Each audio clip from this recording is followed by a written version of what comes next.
Maqaan koo Taaddasaa jedhama. Ishii Jiraataa magaalaa Birootaati. magaaluma kana. Ishii waaqni maal sii godhamee taate? Ani konkolaachisaadha. Ishii Konkolaachisaadha. Akkasuma garuu nagaadeen ture. Achi akka dibata zayitii keessa bitadhee marii keessa kaawwadhee jira ture. asii dibata fudhattee marii keessa keessatti.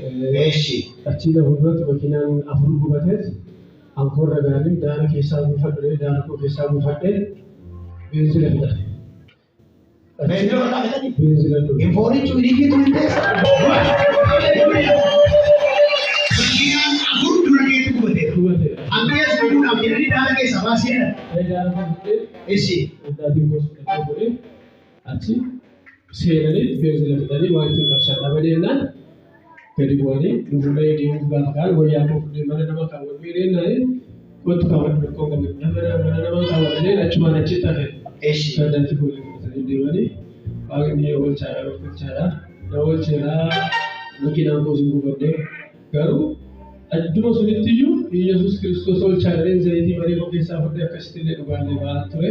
Waaqayyo na gargaareera. makiinaan keessi gubanne. Gubanne gubanne. Ati soolte. Ani sooreera. May galateeffadhaa.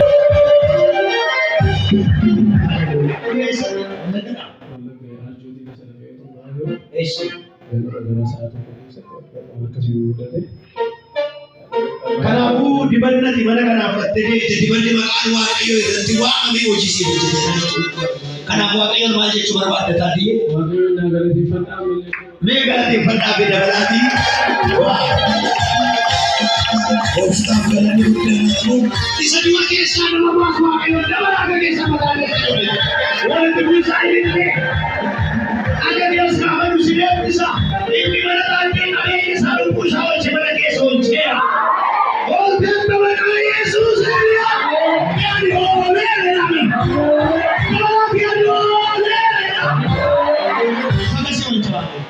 Angeenyi makiinaa. Kan namaa oolta. Isa dhugoon keessa.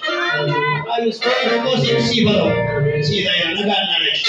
Maqaan koo Taaddasaa jedhama. Kanan immoo isuma sanaan kanan jiraadha. Waaqayyo iddoo kanatti waan baay'ee na godhe isa keessaa waan si dubbachuu na barbaada. Yeroo darbe mucayyoo koo baay'ee na jalaa dhukkubatanii daqiiqaatti bishaan irraa akka nama jabaatti fagaattee jiraachuu hin dandeessu gadaamessa ishee kana dhukkuba. Daqiiqaa muraasa illee deemuu hin dandeessu. Ishee kana jechuudha jetti. Kottu beemaa? Kottu lafa. Ishee bakka daa'ima amma dhageessu. Nama guddaadhaaf ulfaataadha gadameessa dhukkubsachuuni. Daa'ima amma dhageessuu gadameessa ishee dhukkuba. Ishii Achi odumaan kanaan jedhu yaaduma jedheetuma yeroo darbe immoo madaan hin jira gudeeda ishee keessa ibidda kan gubatte suuraaf itti dhaga'ama jedhee madiisaan ture. Achumaan gaafa kaanitti guyyaa lama wayii fasaashi dhangala'aan keessaa dhangala'uu jalqabe. Achumaan yeroo sana dhufee simbira dhufee sinnaa kadhatanii fi yeroo sana kaasee irraa dhaabbatee amma akka barbaadetti isin deemte galateeffadhaa fi waaqayyoon. Dabalanii afurii nama guddaa biyyuu ulfaataa dhagee gadameessaa dhukkubsachuun daa'ima waggaa afurii isaanii waan. Ishii inni kan biraa immoo hojii dhabeen yeroo dheeraadhaaf baay'ee na rakkachaa ture. Nan hojjedha jedhees gaafa yaadu wanti baay'een isaas kana dangeessuu dalata. Hojjechuufis immoo jalqabee baay'een kan na harkatti kufees kan naa ta'uu dide baay'eetu jira. Achi booda immoo dhufee hojii tokko nan jalqaba jedhee otoon hin jalqabiin an dhufee simbira dhufee naa kadhattanii. Akkuma isin naa kadhattan naaf ta'e naan milkaa'ee egaa sanaa hojiin argadhe nama hojii ta'een ba'ee akkuma namaatti hojjedhee galuu jalqabee isa kanaafis waaqayyoon naa galateeffadha. Amma hojii isaanii akkuma namaa waaqayyo si gargaareera. Ishii Isa sadaffaa immoo waggaa darbe keessadha.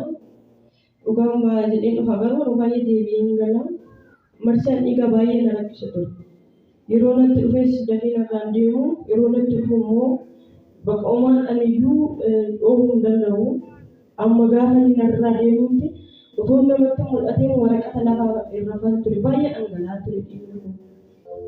Otumaan isaan akka dhugooda didee amma didee narraa deemuu didee ji'a shaffixee gaafa ji'a ja'affaa qabatu yeroo san baay'ee tokko hundumaan na oofee achi as dhufee maqaan isaanii na jalaa bade garuu dhala maqaatti Baay'ee kadhate.